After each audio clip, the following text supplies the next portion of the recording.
So what does the word monopoly mean? Actually, in economics, a monopoly is a type of market structure. Basically, it's a situation where there is only one seller in an industry. A firm is said to have monopoly power if they are a dominant seller in the market and have some control over the market as a result. For instance, in Cherville, there is only one well owned by Mr. Brown. As Mr. Brown is the only supplier of water in the town, his firm is said to have a monopoly on water, and he'll be able to charge a high price for it. When studying monopolies, it is important to understand why they arise. The main reason they exist is because of barriers to entry. The stronger the barriers in a market, the more difficult it is for new firms to enter it. In a monopolistic market, there are four main barriers to entry. When one firm owns a key resource, just like Mr. Brown and his well. When a government gives a firm the exclusive right to sell a good or service.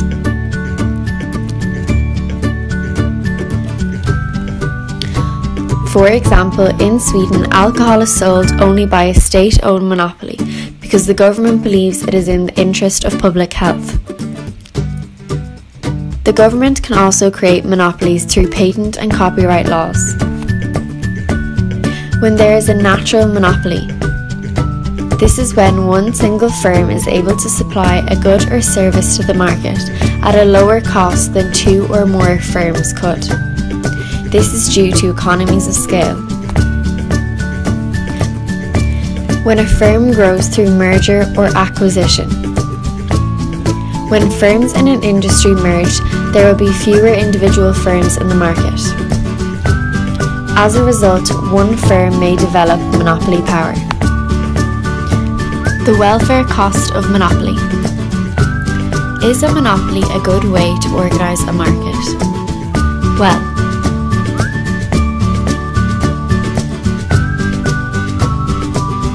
the monopoly charges a price above the marginal cost.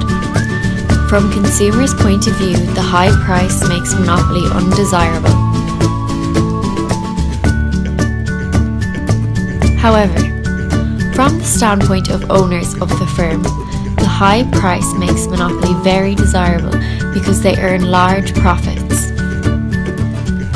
So, do the benefits to the suppliers outweigh the cost imposed on consumers? Is monopoly desirable for society as a whole?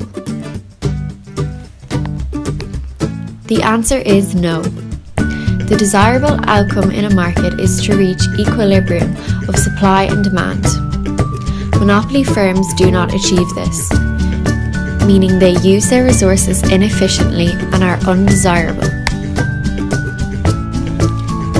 The deadweight loss. Monopoly has a different market outcome than other competitive firms, meaning that they are inefficient. We call this inefficiency a deadweight loss. This problem arises because the firm produces and sells a quantity of output lower than the level that maximises total surplus. In other words, there is an inefficiently low quantity of output. Price discrimination. So far, we have assumed that these firms charge the same price to all consumers. But in reality, this is not the case.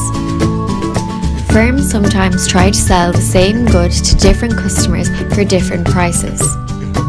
This is called price discrimination.